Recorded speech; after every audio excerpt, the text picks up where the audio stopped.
사랑하는 성도 여러분, 하나님이 우리의 힘입니다.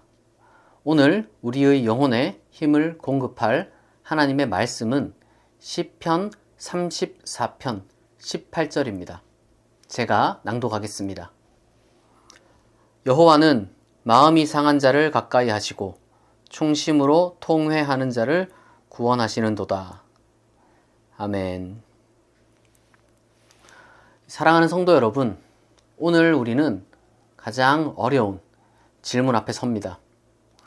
왜 선한 사람에게 고통이 찾아올까? 왜 하필 나의 사랑하는 이였을까? 기도해도 막을 수 없었던 이러한 상실은 무엇을 의미할까? 이러한 질문들 앞에서 우리 대부분은 말문이 막히고 먹먹해집니다.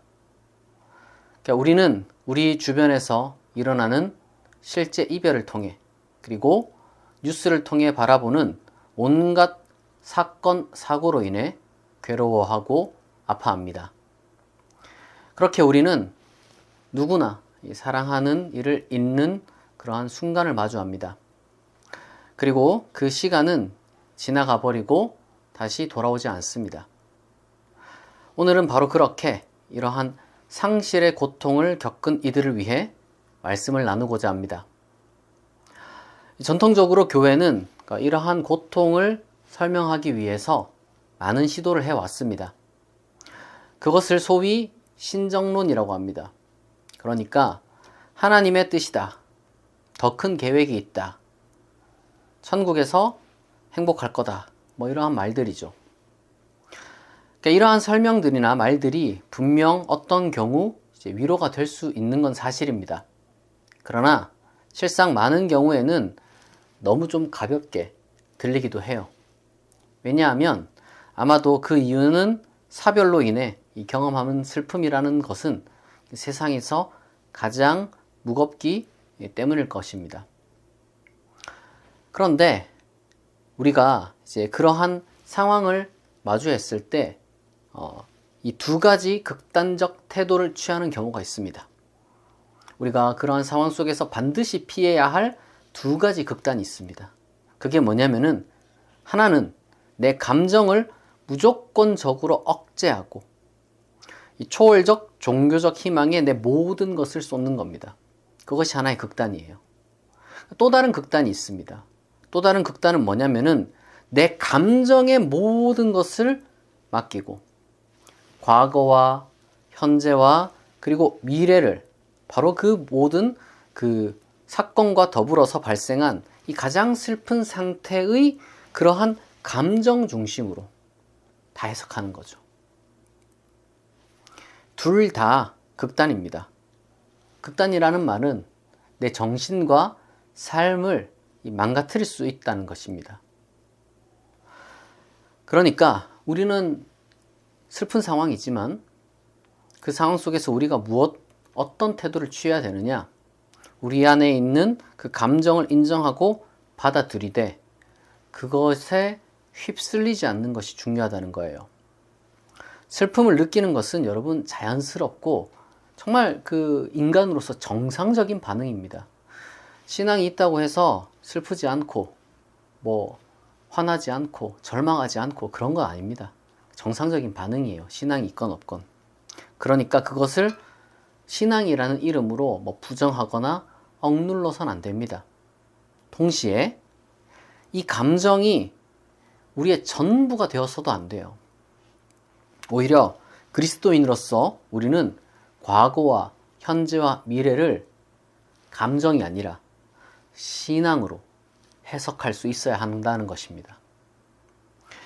가장 먼저 현재와 관련해서 우리는 시간을 되돌릴 수 없다는 걸 인정해야 됩니다. 우리가 사랑했던 사람이 우리 곁을 떠난다면 물리적으로 그는 더 이상 우리 곁에 있을 수가 없습니다. 그러니까 이 현실을 받아들이는 것은 정말 고통스럽지만 우리가 이 현재를 살아가기 위한 이 첫걸음이 바로 이러한 현실을 받아들이는 거예요. 사랑하는 사람을 잃을 그 잃은 자들은 여러분 이 지구상에 그리고 또한 혼자가 아닙니다. 서로 아픔을 나누고 함께 울고 그리고 함께 기억하며 이 어려운 시간을 견뎌내야만 합니다. 마음을 터놓을 참된 교제의 기회가 없지 않아요. 언제나 주변에 있습니다. 그리고 특히 하나 된 그리스도의 몸 안에 열려 있습니다. 다음으로 과거와 관련하여 떠나보낸 이가 우리에게 남겨둔 그 영향과 기억을 우리가 소중히 여겨야 합니다. 나의 사랑하는 이들의 모든 게 다 사라진 게 아니에요. 오히려 그들의 말과 행동과 가치관 이런 것들은 내가 살아있는 한, 다시 말해 내가 소중히 기억하는 한 나의 일부가 되어서 계속해서 내 안에 존재하고 나를 통해 본래 그들이 있던 자리에 여전히 머무를 수 있습니다.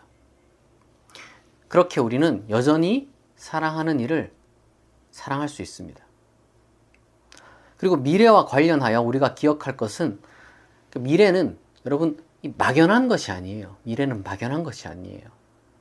오히려 미래는 우리가 이제 생각했을 때 그냥 단순히 가만히 있으면 다가오는 시간 아니냐라고 생각할 수 있지만 그게 아닙니다. 오히려 이 현재를 살아가는 방식에 따라 창조되는 현실이에요. 창조되는. 그리고 하나님은 바로 그러한 창조에 우리와 함께 하신다는 그 놀라운 신비가 우리에게 주어져 있는 것입니다.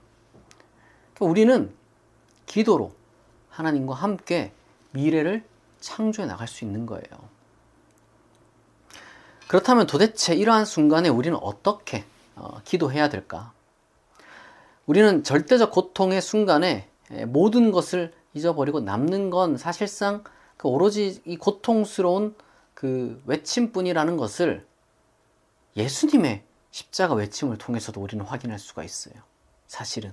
그런데 바로 그렇기 때문에 예수님의 바로 그러한 십자가상에서의 외침, 나의 하나님 어찌하여 나를 버리셨나이까?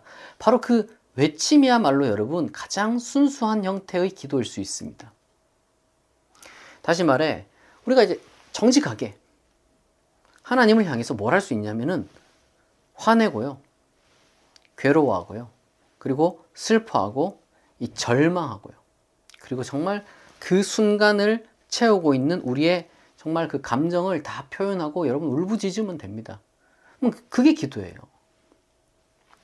우리의 기도를 받는, 들으시는 하나님은요, 우리의 원망과 그리고 이제 절망 이런 것들을 다 받아주십니다. 우리가 철저하게, 심지어 하나님 우리 비난할 수도 있죠. 하나님 욕할 수도 있습니다. 그러나 하나님은 그러한 우리의 모든 것을, 우리의 모든 감정을, 우리가 쏟아내는 모든 것을 다 받아주시는 분입니다. 그러니까 우리가 하나님께 기도하는 거예요. 그리고 우리가 진지하게 이와 같이 이걸 하나님과 씨름한다 그러죠. 씨름한다. 이렇게 우리가 하나님과 씨름할 때 이러한 고통의 표현 속에서요, 이 자신의 진정한 모습을 들여다볼 수도 있어야 합니다. 그냥 하나님께 막 욕만 하고 끝나는 게 아니라 한 걸음 더 나아가는 게 필요해요. 무슨 말이냐면 도대체 내가 왜 이렇게 정말 고통받고 있을까? 여기서 끝이 아니라 나는 왜 지금 고통받고 있다고 느낄까? 나는 왜 슬퍼하고 있을까? 나는 왜 분노하고 있을까? 그러니까 이렇게 고통 속에서 기도하는 과정 중에 한층 더 깊은 나의 고통의 원인을, 정확하게 말하자면 나의 어떤 그 고통이 이제 나에게 지금 어떤 그 주어져 있는 그러한 어떤 그 근거를 우리가 이제 찾으려고 이제 시도를 해봐야 되는 거예요. 당연히 여러분 이거는 절대 쉬운 게 아닙니다. 너무 어렵고요. 어렵다는 게 뭐 무슨 엄청 심오해서가 아니라 그냥 괴로워서 그렇죠. 괴로워서. 그러나 여러분 괴롭지만요, 고통이 아니라 고통받고 있는 고통이 아니라 고통받고 있는 나에 집중할 때 우리는 나의 고통을요, 조금 더 객관화할 수 있습니다.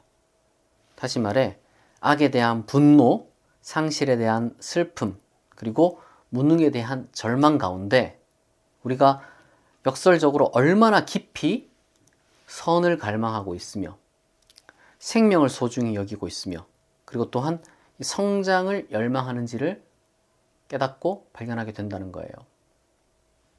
그리고 고통을 정직하게 표현하고 고통의 원인을 찾고 그리고 고통받는 나에게 집중하는 고통의 객관화 과정 가운데 어느 순간 악에 대한 분노는요, 선에 대한 갈망으로, 상실에 대한 슬픔이 생명에 대한 사랑으로, 그리고 무능에 대한 절망은 성장을 향해 일어서는 방향으로 실제로 전환됩니다.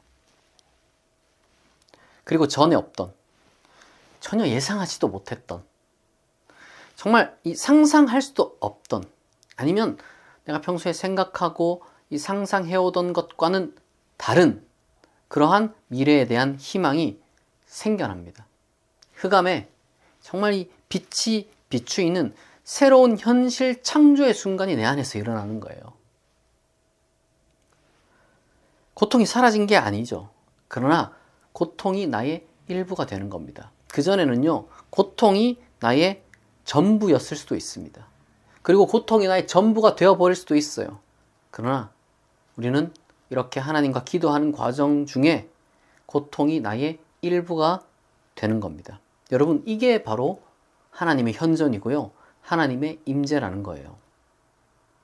오늘 우리가 읽은 본문, 여호와는 마음이 상한 자를 가까이 하시고 충심으로 통회하는 자를 구원하시는도다, 이렇게 말씀을 하잖아요. 여러분, 이 구절은 참으로 진실입니다.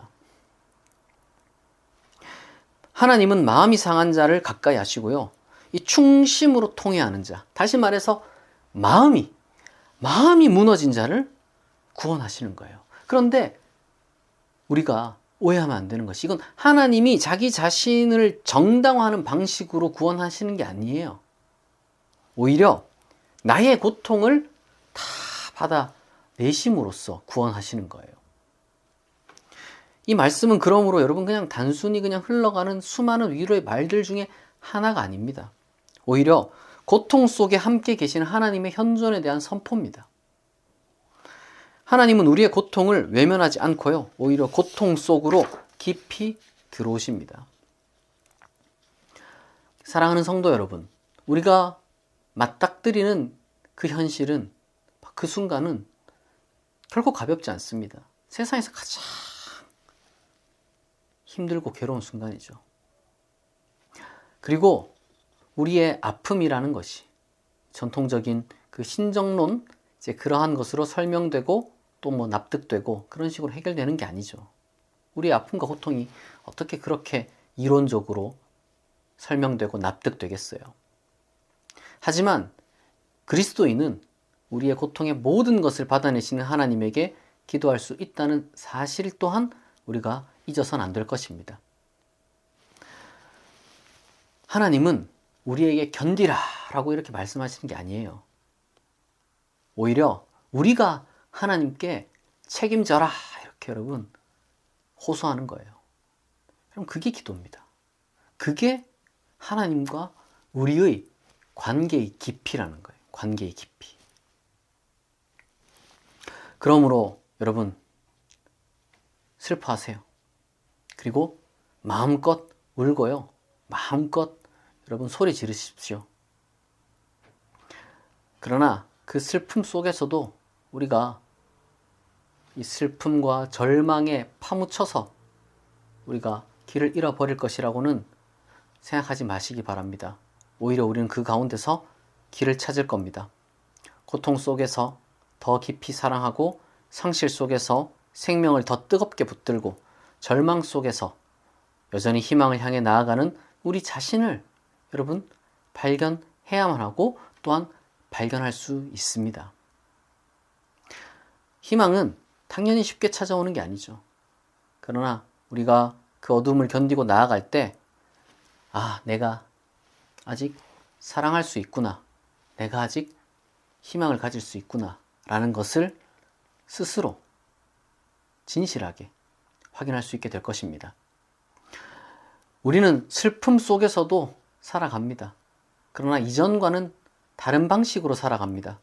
우리는 슬픔에 파묻혀서 살아가는 게 아니라 슬픔을 안고 슬픔에 사로잡히지 않은 채 슬픔을 품고 살아갈 겁니다.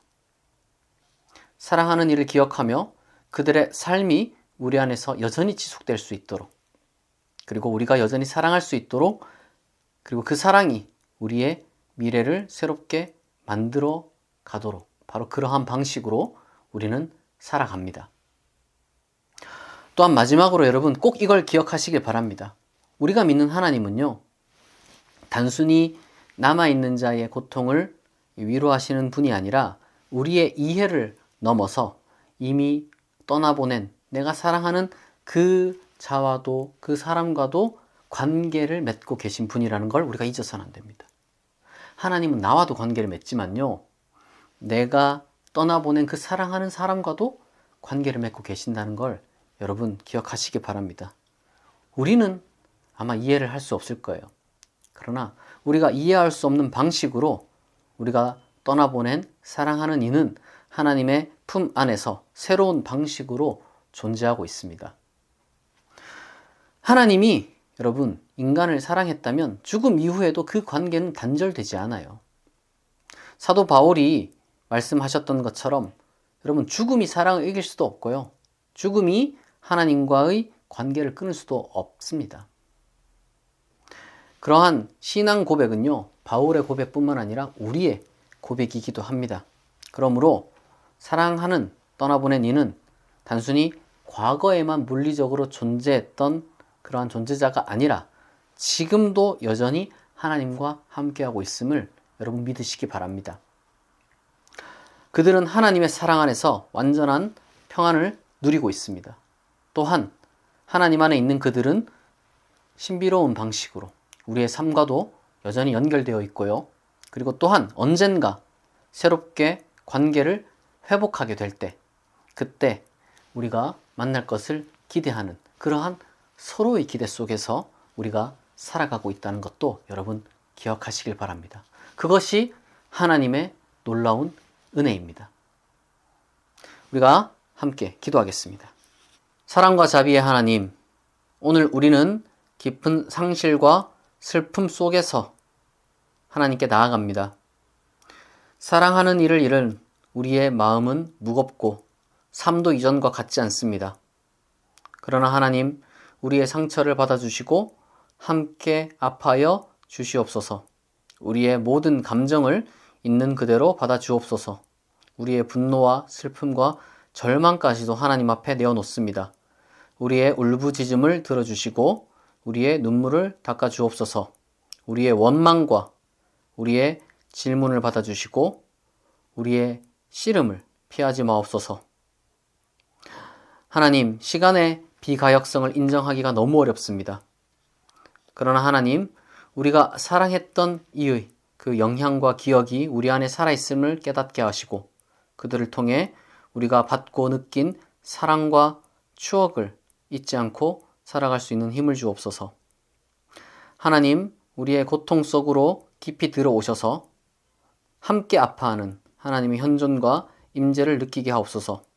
또한 우리의 아픔을 받아내시는 하나님, 우리도 이 고통을 피하지 않고 정면으로 마주할 수 있는 힘과 용기를 주옵소서. 우리의 사랑하는 이들이 하나님과 함께 있음을 믿습니다. 그들과의 관계가 죽음으로 끊어지지 않았음을 믿습니다. 언젠가 우리가 다시 만나 관계를 회복할 그날을 소망하며 살아가게 하옵소서. 또한 하나님, 이 고통 속에서도 새로운 희망을 발견하게 하옵소서. 우리의 미래가 막연한 것이 아니라 하나님과 함께 창조해 나가는 길임을 기억하게 하옵소서. 우리가 상실 속에서도 새로운 길을 찾아 나설 용기를 주시고 우리 삶을 통해 여전히 사랑이 흘러갈 수 있도록 인도하여 주옵소서. 우리가 외로울 때 위로하시는 하나님을 경험하게 하시고 서로의 아픔을 나누며 함께 울 수 있는 또한 인격적 관계와 공동체를 허락하여 주옵소서. 서로를 품어주고 함께 걸어가며 슬픔 속에서도 사랑할 수 있게 하옵소서. 우리의 고통과 원망과 욕설까지도 받아내시는 하나님, 우리의 모든 아픔을 하나님께 맡깁니다. 우리를 새롭게 하시고 치유하시며 소망으로 채워 주옵소서. 우리의 슬픔을 아시는 예수 그리스도의 이름으로 기도합니다. 아멘.